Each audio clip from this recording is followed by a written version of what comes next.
दोस्तों, क्या आपको पता है 1991 में इंडिया का फाइनेंशियल कंडीशन इतना बिगड़ गया था कि हमें फॉरेन बैंक्स को अपना सारा सोना देना पड़ा था।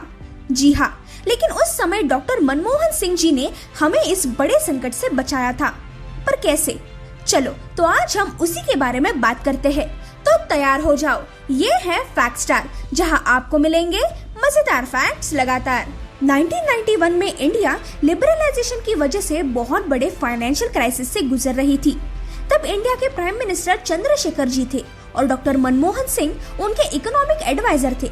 उस दौरान एक दिन डॉक्टर मनमोहन सिंह और आरबीआई गवर्नर एस वेंकटरमन दोनों चंद्रशेखर जी के पास गए और उन्हें बैंक ऑफ इंग्लैंड और जापान के सेंट्रल बैंक से गोल्ड लोन लेने के लिए एडवाइस किया, जिस पर राजीव गांधी भी अग्री हो गए थे, क्योंकि तब इंडिया बहुत ही बुरे कंडीशन में आ गई थी। साथ ही 1991 में अमेरिका और इराक के बीच हुए वॉर में इंडिया ने अमेरिका को फाइटर प्लेन्स के लिए फ्यूल फैसिलिटीज प्रोवाइड करके उन्हें सपोर्ट किया था, लेकिन वो भी एक शर्त पर कि अमेरिका इंडिया को $2 बिलियन का लोन देगी, और वो भी इंटरनेशनल मॉनेटरी फंड्स के किसी भी कंडीशंस के बिना। उस समय डॉक्टर सुब्रमण्यम स्वामी इंडिया के कॉमर्स मिनिस्टर थे और उन्होंने ही इंडिया के अमेरिकन एम्बेसडर से बात करके एग्रीमेंट किया था, और जिसके चलते हमें लोन मिल गया। फिर जून 1991 में डॉक्टर मनमोहन सिंह पीवी नरसिम्हा राव के गवर्नमेंट के अंडर इंडिया के फाइनेंस मिनिस्टर बन गए। जब वो ज्वाइन हुए थे तब इंडिया का फॉरेन एक्सचेंज सिर्फ $1 बिलियन का था, यानी कि सिर्फ 2 हफ्तों का import income. Doctor Manmohan Singh ji को सारे प्रॉब्लम्स नजर आए। फिर उन्होंने एक ही महीने में अपना पहला बजट इंट्रोड्यूस किया, जहां उन्होंने लाइसेंस्ड राज यानी कि ब्रिटिश राज को खत्म करके इंडिया में एक बहुत बड़ा रिफॉर्म लाया था। डॉक्टर मनमोहन सिंह जी ने टैरिफ यानी जो टैक्स हम इंपोर्ट और एक्सपोर्ट पर लगाते हैं और इंटरेस्ट रेट्स भी बहुत हद तक कम कर दिए। साथ ही उन्होंने इंडिया में foreign exchange management act introduce किया, जिसकी मदद से इंडिया में बहुत सारा फॉरेन इन्वेस्टमेंट आ गया, और उसी के चलते हमने हमारा सोना इंटरनेशनल बैंक से छुड़वा लिया। इस रिफॉर्म की वजह से इंडिया में बहुत सारे चेंजेस आए, जैसे कि कई सेक्टर्स में फॉरेन डायरेक्ट इन्वेस्टमेंट को ऑटोमेटिक अप्रूवल मिलता था। इंपोर्ट टैक्सेस भी 120% से डायरेक्ट 20% तक घटाए थे, जिसकी वजह से फॉरेन कंपनीज भी दिल खोल के इंडिया में मटेरियल भेजते थे। इंडिया सच में काफी लकी था जिसे इतना होशियार और बुद्धिमान फाइनेंस मिनिस्टर मिला था।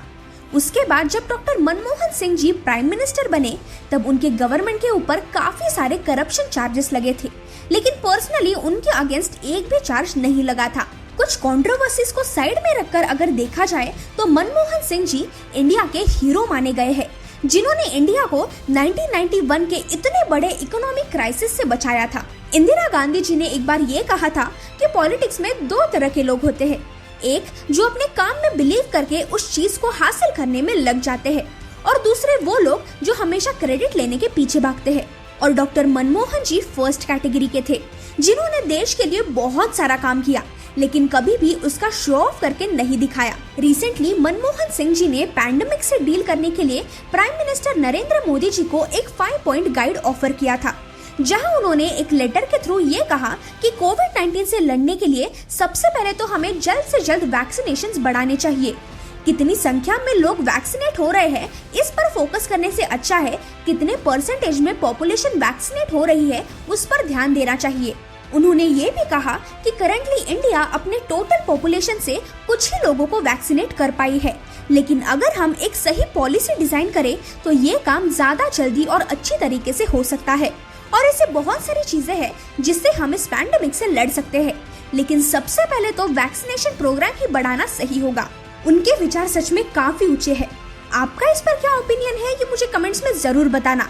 चलो तो मिलते हैं अगले वीडियो में। Till then bye bye.